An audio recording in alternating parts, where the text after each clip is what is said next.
A espécie humana está acostumada a pensar que é a única do seu tipo no planeta, mas essa é uma realidade recente. Durante milhares de anos, nossa espécie conviveu com diversos tipos de humanos. Descobertas recentes na arqueologia situam a origem dos Homo sapiens bem antes do que imaginávamos, cerca de 300 mil anos atrás.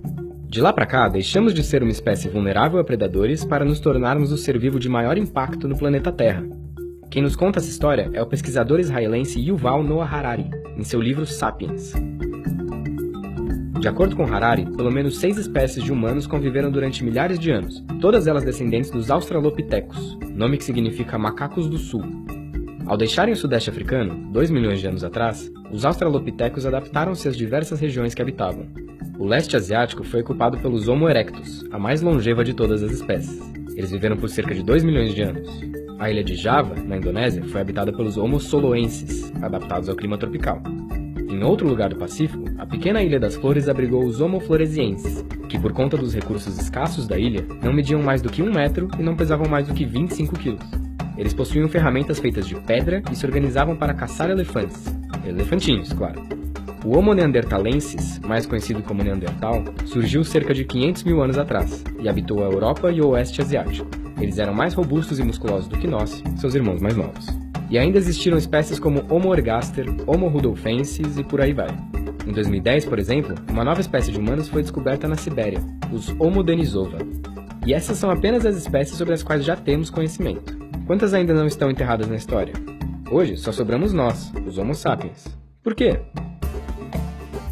Segundo o pesquisador, nós temos uma vantagem social e cognitiva excepcional em relação aos demais humanos, a capacidade de contar e acreditar em ficções. A ficção nos permitiu um nível de organização não vislumbrado até então em qualquer outra espécie. Ela fez com que indivíduos que não conheciam uns aos outros colaborassem em grande escala. Essa habilidade garantiu vantagens na disputa por recursos e alimentos contra outras espécies de humanos que colaboravam em grupos bem menores. A teoria mais aceita até agora é que os sapiens, já idênticos fisicamente aos humanos modernos, espalharam-se pela Península Arábica e rapidamente ocuparam a Eurásia, cerca de 70 mil anos atrás. Mas existem teses divergentes sobre a forma como isso se deu. De acordo com Harari, há 2 hipóteses principais. A teoria do cruzamento conta uma história de atração. Segundo ela, os sapiens cruzaram com as espécies que encontraram e os humanos de hoje seriam resultado desse cruzamento.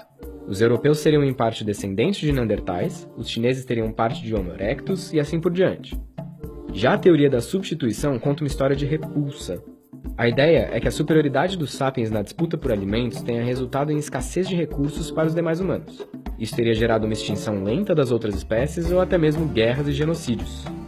Estudos recentes descobriram rastros do DNA de neandertais em europeus e de denisovas em aborígenes australianos.